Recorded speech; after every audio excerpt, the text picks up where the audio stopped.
ಅಲ್ಲ, ಈ new update ಯಾವನಿಗೆ ಬೇಕು? ಹಾಂ, ಫೇಕ್ ಅಕೌಂಟ್ಗಳನ್ನೆಲ್ಲ ರಿಮೂವ್ ಮಾಡಿ ಹಾಕಿ, ಓಕೆ. ಹಾಂ, ರಿಯಲ್ ಆಗಿರೋರು, ಜೆನ್ಯೂನ್ ಆಗಿರೋರು, ಒರಿಜಿನಲ್ ಅಕೌಂಟ್ ಇಟ್ಕೊಂಡಿರೋರ್ದು ಕೂಡ ಈ ಥರ ಸಸ್ಪೆಂಡ್ ಆದರೆ ಏನು ಮಾಡಬೇಕು? ಹಾಂ, ವೆರಿಫೈಡು ಲಾಸ್ಟ್ ಮಂತು ಕೂಡ ನಾನು ಮಾಡಿದ್ದೀನಿ, ತಿರ್ಗಾ ರಿಕವರಿ ಆಯಿತು 6 ಅವರಲ್ಲೇ. ಬಟ್ ಇವಾಗೂ ಹೊರಟೋಗಿದೆ ಗಾಯ್ಸ್.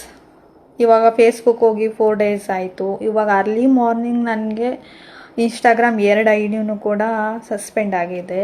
ಸೊ ಡಾಕ್ಯುಮೆಂಟ್ಸ್ ಹಾಕಿಬಿಟ್ಟು ಫೇಸ್ ವೆರಿಫಿಕೇಷನ್ ಎಲ್ಲ ಮಾಡಿದ್ದೀನಿ ಗಾಯ್ಸ್, ಬಟ್ ಇನ್ನೂ ರಿಕವರಿ ಆಗಿಲ್ಲ.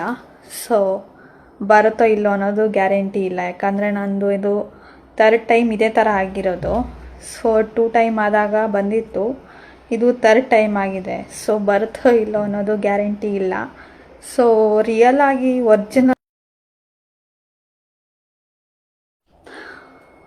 ಅಲ್ಲ, ನಾವು ಇಷ್ಟೊಂದು ಫಾಲೋವರ್ಸ್ ಮಾಡೋದಕ್ಕೆ ನಮ್ಗೆ ಎಷ್ಟು ನಾವು ರಿಸ್ಕ್ ತೊಗೊಂಡಿರ್ತೀವಿ, ಅದಕ್ಕೆ ಎಷ್ಟು ಎಫರ್ಟ್ ಹಾಕಿರ್ತೀವಿ ಅನ್ನೋದು ನಮಗೆ ಮಾತ್ರ ಗೊತ್ತಾಗುತ್ತೆ. ಸೊ ಒರಿಜಿನಲ್ ಅಕೌಂಟ್ಗಳ್ನು ಸಸ್ಪೆಂಡ್ ಮಾಡಿದಾಗ ಎಷ್ಟು ಬೇಜಾರಾಗುತ್ತೆ ಅಂದರೆ ಹೇಳೋಕ್ಕೆ ಆಗಲ್ಲ, ತುಂಬ ಬೇಜಾರಾಗುತ್ತೆ. ಸೊ ಇರಲಿ. ಹಾಂ, ಎಷ್ಟು ಮನುಷ್ಯನೇ ಇರಲ್ಲ ಅಂತೆ. ಇನ್ನು ಅಕೌಂಟು ಹೋದರೆ ಏನು, ಇದ್ದರೆ ಏನು, ಏನಕ್ಕೆ ಬೇಜಾರು ಮಾಡ್ಕೊಳ್ಳೋಣ, ಚಿಲ್.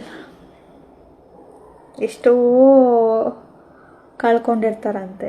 ಸೊ ಕಳ್ಕೊಂಡು ರೂಢಿ ಆದವರಿಗೆ ಒಂದು ಅಕೌಂಟ್ ಹೋದರೆ ಬೇಜಾರಾಗುತ್ತೆ ಅನ್ನೋದು ಸುಳ್ಳು. ಬಟ್ ಎಫರ್ಟ್ ಹಾಕಿದ್ದೀವಲ್ವ, ಸೊ ನೋವಾಗುತ್ತೆ, ಖಂಡಿತವಾಗ್ಲೂ ನೋವಾಗುತ್ತೆ, ಬೇಜಾರಾಗುತ್ತೆ.